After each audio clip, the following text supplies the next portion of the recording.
नमो नमः मित्राणि सादरं वन्दनानि अभिनन्दनानि च। एहि मित्र संस्कृतं पठामः। संस्कृतभाषाशिक्षणस्य आभासीयकक्षायां भवतां सर्वेषां पुनः अस्मिन् अवसरे स्वागतम् अभिनन्दनं वन्दनं च। मित्रों, पिछले दिन हमने अव्यय प्रकरणम आरंभ किया था और अव्ययों का जो प्रयोग है, साथ ही अव्यय की परिभाषा, इन सबों को समझने का प्रयास किया था। वाक्य में अव्यय का प्रयोग कहाँ होता है, कैसे होता है, ये सब हमने पिछले दिन देखा था। कुछ ऐसे भी अव्यय हैं जिनका प्रयोग धातु के पहले होता है। ऐसे जो अव्यय पद हैं उन्हें हम उपसर्ग कहते हैं।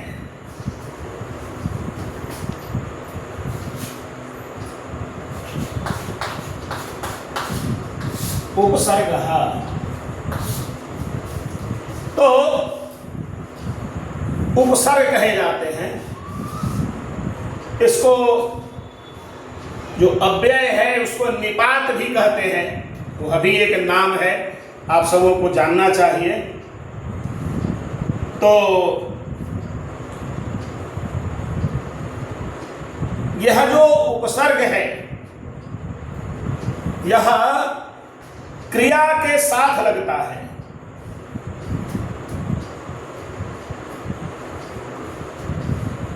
जब ये क्रिया के साथ लगता है तो कोई न कोई उदाहरण चाहिए, और पाणिनि ने जो निर्देश दिया है वह सूत्र की भी जानकारी चाहिए। तो सूत्र है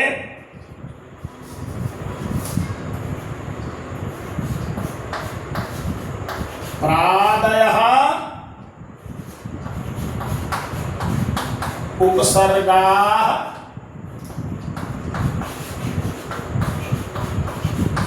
क्रिया योगे। प्रादयः उपसर्गाः। ये प्रादयः क्या है भाई? तो आदि में जिसका प्र है उसको प्रादिगण भी हम बोलते हैं, क्योंकि जो उपसर्ग की जो संख्या है वो प्र से आरंभ होता है। प्र से आरंभ होता है, इसीलिए इसको यहां प्रादयः कहा गया है। यानी प्र आदि जो उपसर्ग हैं वो क्रिया के योग में प्रयुक्त होते हैं।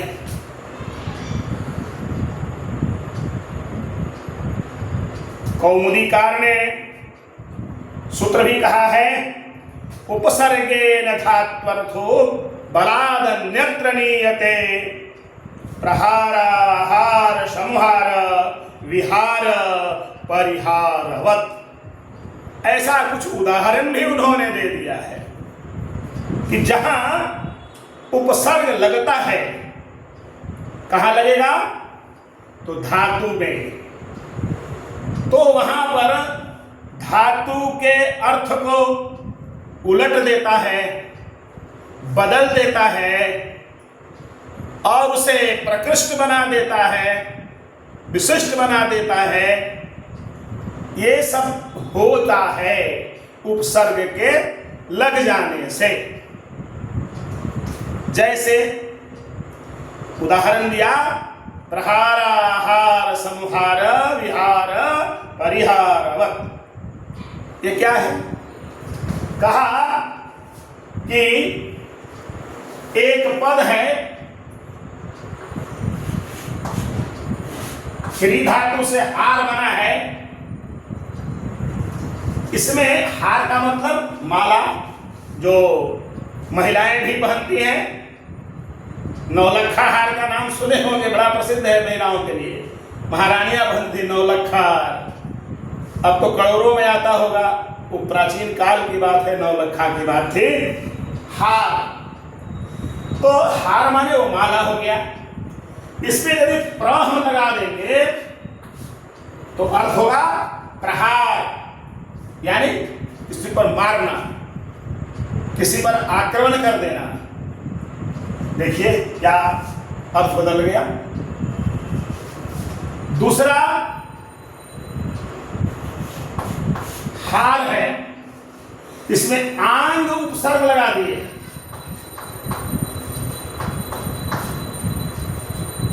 तो क्या बन जाएगा? अंगों का लोप हो जाता है आहार। आहार मतलब भोजन जो हम खाते हैं, वो हार हो गया। प्रहार आहार, और फिर हार में सम लगा दिए तो बन गया संहार, यानी नाश कर देना। और परिहार, यदि परि उपसर्ग लगा दिए हार में तो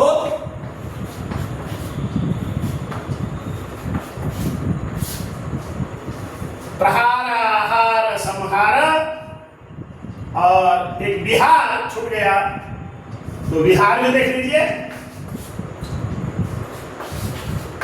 वी उपसर्ग में हार जोड़ दिए तो विहार के बौद्ध भिक्षुओं के जो मठ हुआ करते थे उसे हम विहार कहते थे। तो ये है उपसर्ग के कमाल।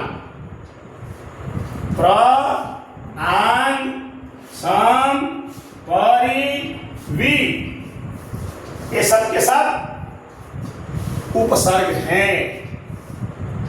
तो ये उपसर्ग कहाँ लगते हैं? तो धातु में लगते हैं, और धातु के पहले लगते हैं। आइए कुछ ऐसे जो प्रयोग हैं हम उसको भी ध्यान में रखें। प्रयोग के पहले कुछ बातों की जानकारी और दे देना चाहूंगा कि यहां जहां भी ये उपसर्ग लगेंगे तो वहां ये तीन काम करते हैं। कभी कभी धात्वर्थे बाधते कश्चिद, कश्चिद अनुवर्तते। कहीं कहीं जो धातु है उससे निष्पन्न जो क्रियापद है उसके अर्थ में बाधा डाल देते हैं, कहीं अर्थ को बदल देते हैं, कहीं उसका अनुकरण करने लगते हैं। तमेव विशिष्ट तमेव विशिहिनस्ति अन्य उपसर्ग गतिस्त्रथा। इसकी तीन गतियां हैं। तो पहली गति हम देखें,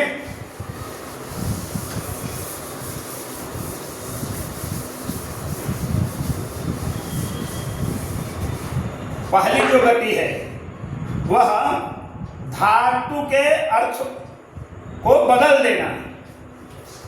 जैसे नी धातु से एक क्रियापद बनती है नयति। इसका अर्थ होता है ले जाना, यानी ले जाता है, ले जाता है। ये नयति ले जाता है। बालकः पुस्तकं नयति, बालक पुस्तक ले जाता है। अब इसी में इस नयति जो क्रियापद है नी धातु से जो बना है, इसमें हम दूसरा कोई उपसर्ग लगा देते हैं, जैसे वी उपसर्ग लगा दिए तो बन जाएगा क्या?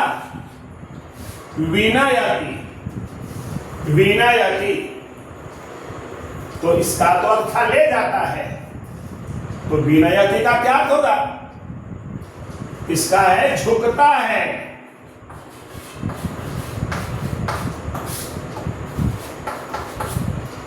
विनयति झुकता है।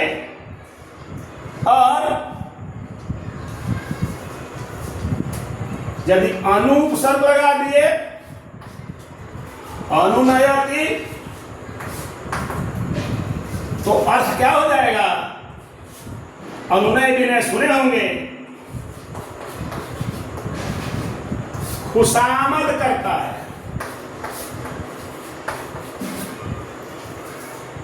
खुशामद करता है। यही यदि हो जाए नयति में अभि उपसर्ग लगा दे तो अभिनयति अभिनय करता है। अभिनय करता है। यदि परि उपसर्ग लगा दें परिणयति तो होता है विवाह करता है।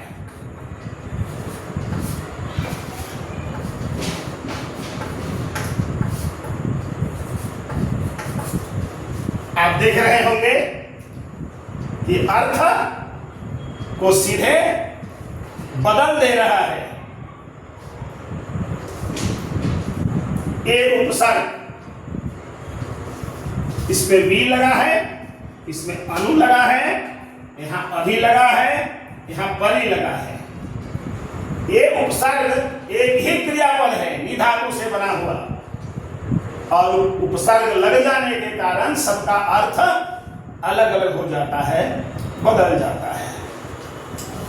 एक दूसरा प्रकार है, ये था पहला प्रकार, मान लीजिए अर्थ को बदल देना, बाधा डालना।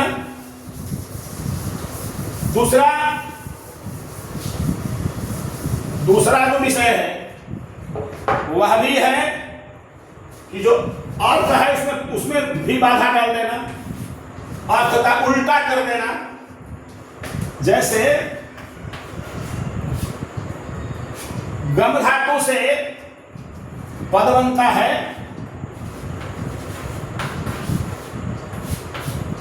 गच्छति, अर्थ होता है जाता है। अब इसी गच्छति में आंग उपसर्ग लग गया और गच्छति, तो अर्थ क्या हो जाएगा? आता है।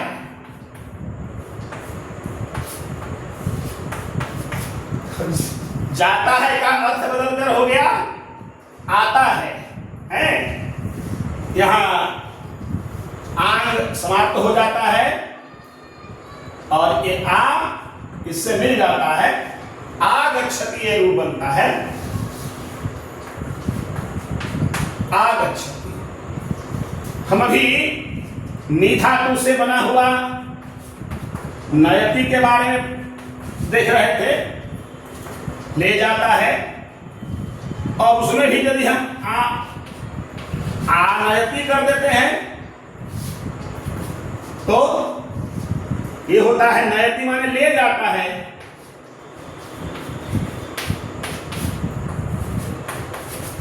और आनयति मतलब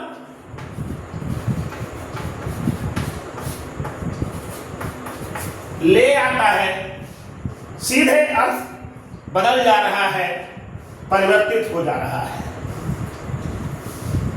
एक तीसरा प्रकार है, शब्द को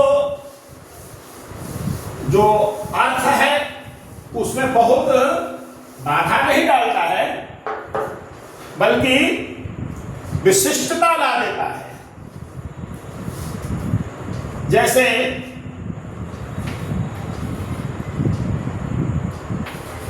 कर्षति क्रियापद है, माने खींचता है।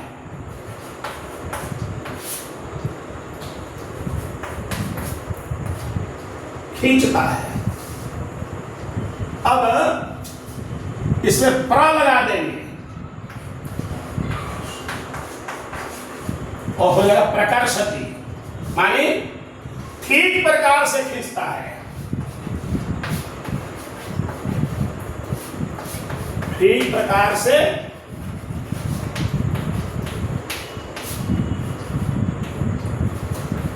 खींचता है।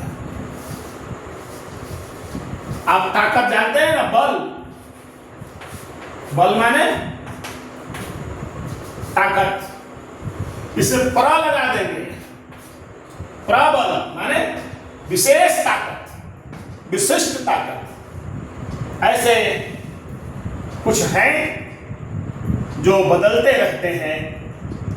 तो आइए, ये उपसर्ग हैं कौन कौन, एक बार हम उसकी सूची बना लें और सूची के अनुसार कुछ उदाहरण मैं भी देता हूं। बहुत कुछ उदाहरण आया भी है और कुछ उदाहरण आप भी स्वयं ढूंढेंगे, जोड़ेंगे। तो पहला क्या था? प्र। दूसरा है परा। तीसरा अ। तीसरा चौथा सम। पांचवा अनु। छठा अव। सातवां निस। आठवां ने।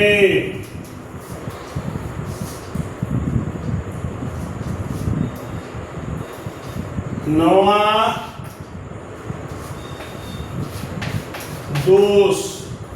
दसवां दूर।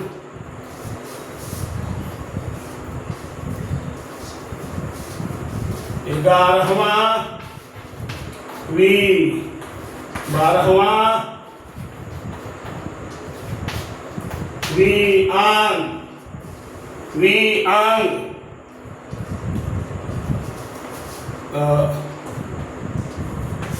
नी अधि। अपि।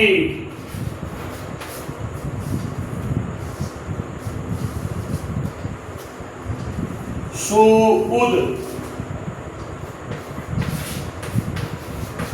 सु 17। सु उद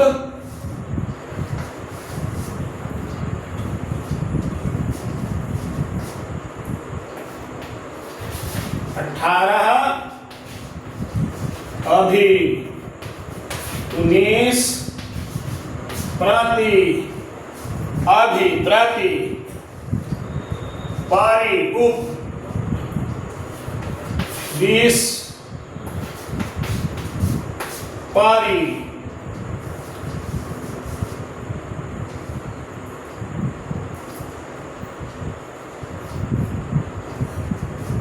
सु उद अभि प्रति।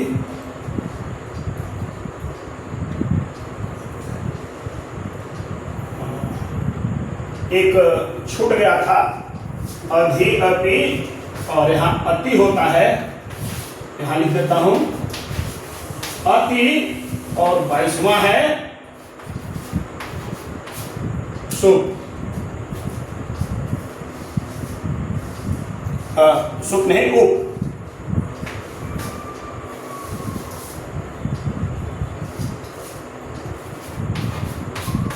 उप रहता है।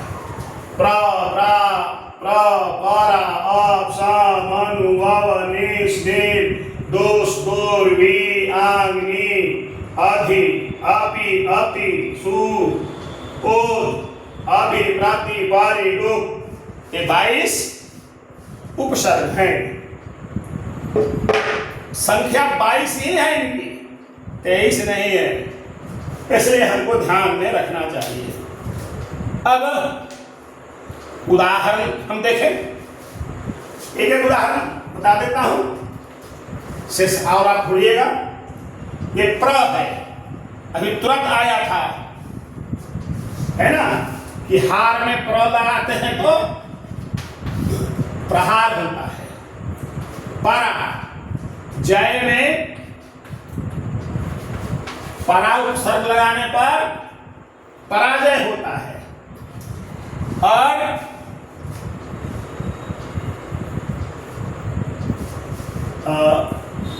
अप में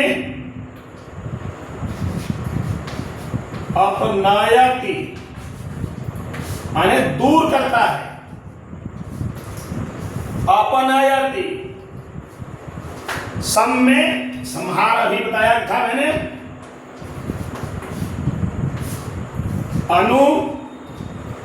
अनुगच्छति,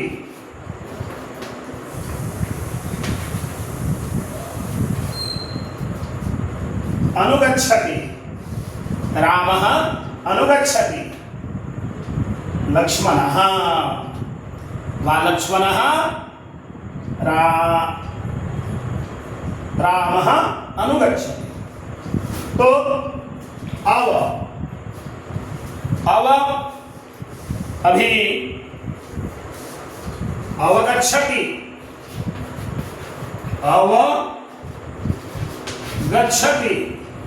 गच्छति में अव लगाए तो अवगच्छति यानी समझता है। जो बात बताई जा रही है, वन्तः अवगच्छन्ति किम, हाँ, तो वही आप समझ रहे हैं क्या, वही है अवगच्छति यानी समझता है। और निस्संदेह,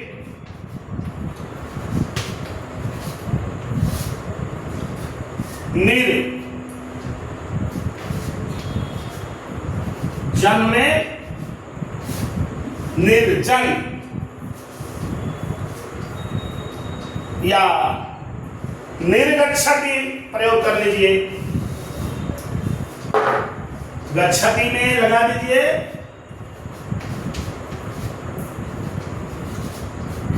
निर्गच्छति, निकलता है। इसी तरह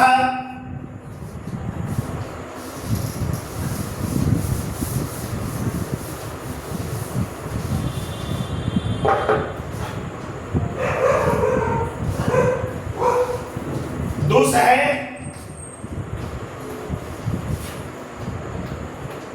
दुशासन, नाम सुने ही होंगे। दुर्जन,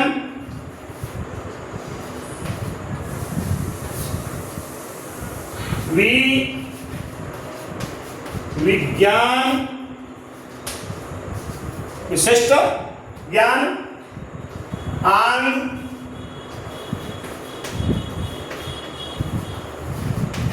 अभी सिखा था हमने। आगच्छति, नी,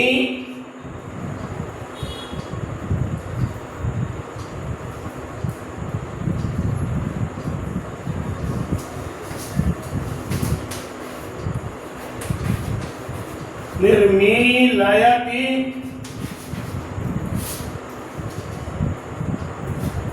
अधिवसति,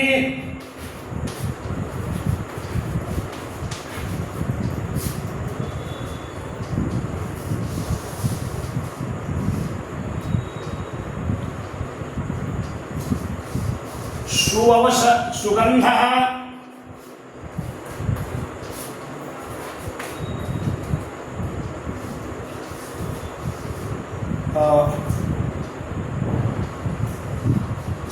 उदगच्छति,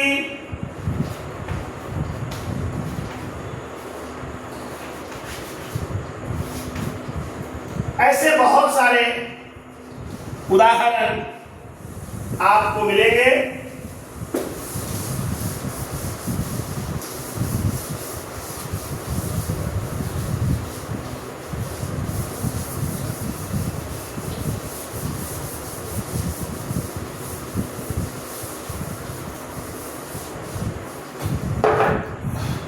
कुछ और रह गए थे। अधिक,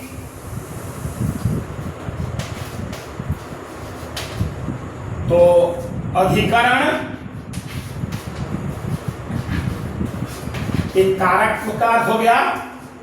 करण माने अंग, जैसे आंख, नाक, ये सब क्या है? करण है। अधिकरण। अति, अतिवृष्टि, अति,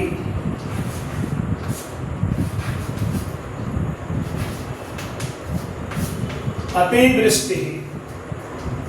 वृष्टि में अति लग गया तो विशेषता हो गई, विशिष्ट हो गया। अतिवृष्टि यानी बहुत वृष्टि।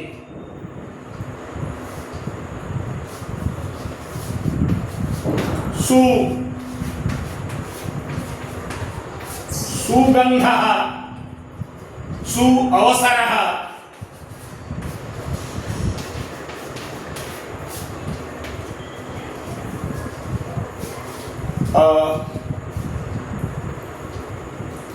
अभी, जो अभी हुआ था, अभी नयति,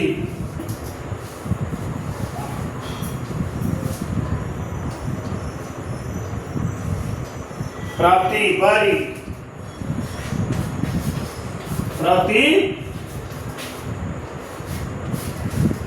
प्रतिबरी।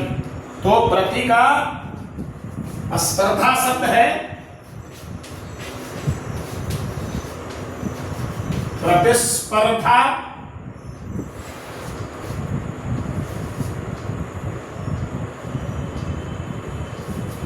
प्रतीक्षा,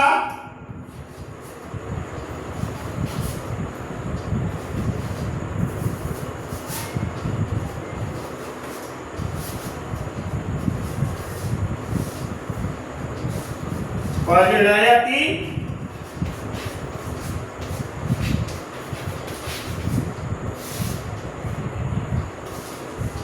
और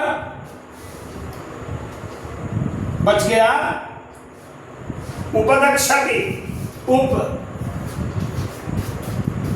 उपनयति।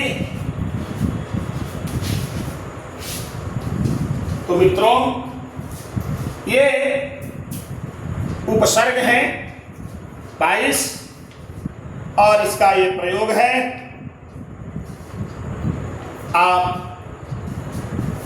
अर्थ को समझते हुए इनका वाक्यों में प्रयोग कीजिए।